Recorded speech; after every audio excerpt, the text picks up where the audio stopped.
पैबो कि अंगना पैबो मैया कहता कि कलशा धरबो। देखिए अभी गाय में भैया के तरफ से बहुत बहुत पुरस्कार। आज हम जे के भी बानी माता के आशीर्वाद बा, माता के दया बा। हम चाह बाबू भैया के आशीर्वाद बा, एक बाबू भैया खातिर जोरदार ताली बजा दीजिए ताकि इतना अच्छा आप लोग प्रोग्राम देखने के लिए मिल रहा है। ताई फिर से ही मेरी नाम मिले के बताई से कि गंगा जी नहाई मैया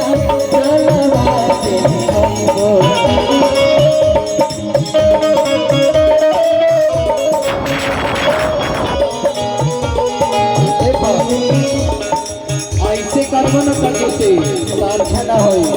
कम से कम दोनों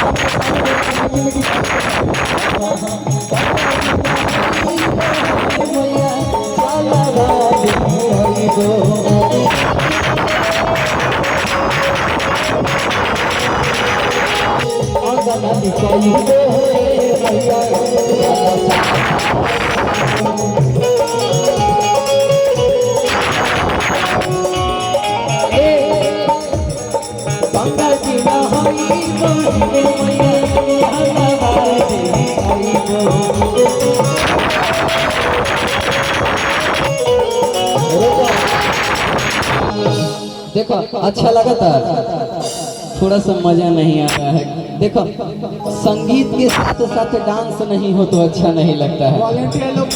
क्या सबको बैठाइए, थोड़ा बहुत डांस करने आता है, डांस करके गाते हैं काहे के जी धंधा पानी है इसी में चल रहा है मेरा। थोड़ा सा कमात भी पानी तो इसी के चलते कमा रहे हैं, डांस के चलते। तो अगर डांस अच्छा लगा तो हमके ताली बजा के आशीर्वाद जरूर दें। अब कि अंगना लिपाइबो मैया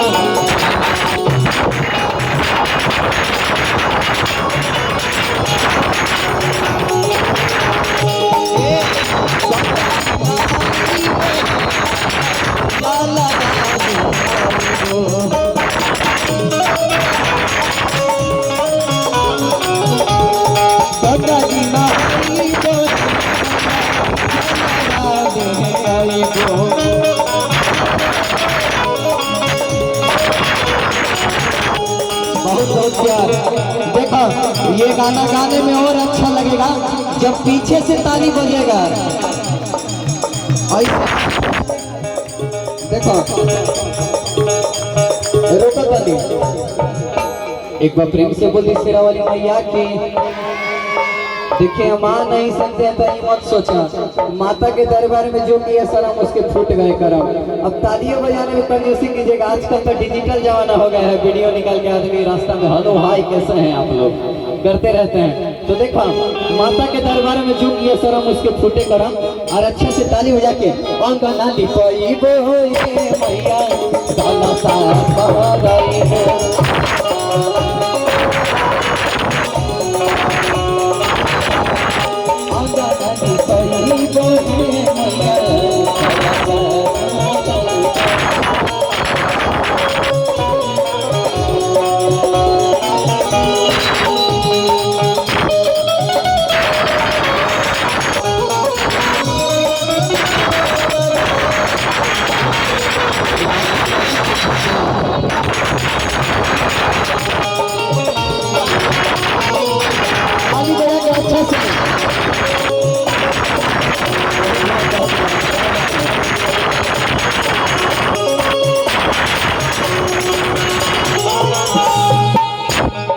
आगे कहली हो, आगे माई का भक्त माई से कहता है, कैसे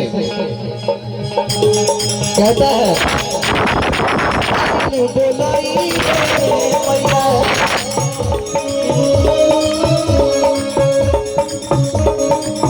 चाची जी। आगे माता का भक्त कहता है कैसे, हाँ हाँ माली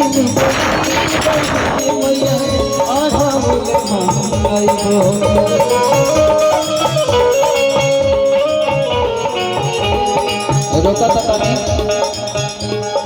रुका थोड़ा रुकिएगा। कहते हैं कि कुर्सी पे बैठने वाला गार्ड का नौकरी जो करते हुए कुर्सी पर बैठता है, लेडीज वेंडर लोग सबको बैठाइए, लेडीज लोग खड़ी है बहुत। हाँ खड़ा है, थोड़ा व्यवस्था दे दीजिए। देखिए कुर्सी पे जो बैठता है वो कुर्सीदार होता है, चौकी पे जो बैठता है वो चौकीदार होता है। अब जो जमीन पे बैठ के माता का जागरण का आनंद लेता है ना, वही सबसे बड़का जमींदार होता है। तो ऐसे कंजूसी मत कर लो, दोनों हाथ को खड़ा कीजिए। हम आ नहीं सकते लेकिन माता रानी का नजर आप लोगों के ऊपर है। तो हम चाहें कि कंजूसी बेंगलोर से आइल बड़ा बुर्ज खलीफा देख के एक हाथ मत उठावा, अच्छा से तनी निमन ले। अरे अंगना लिपाई बोए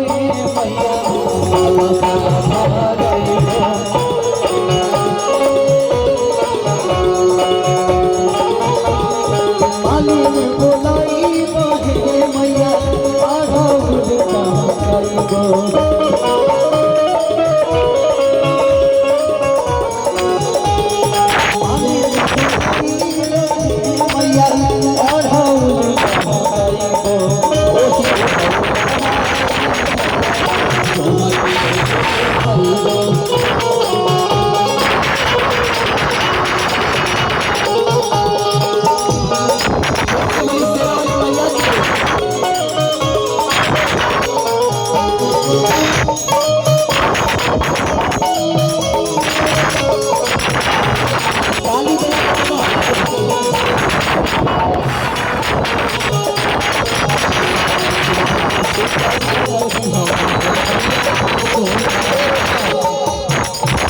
यही पे भाव लगता है।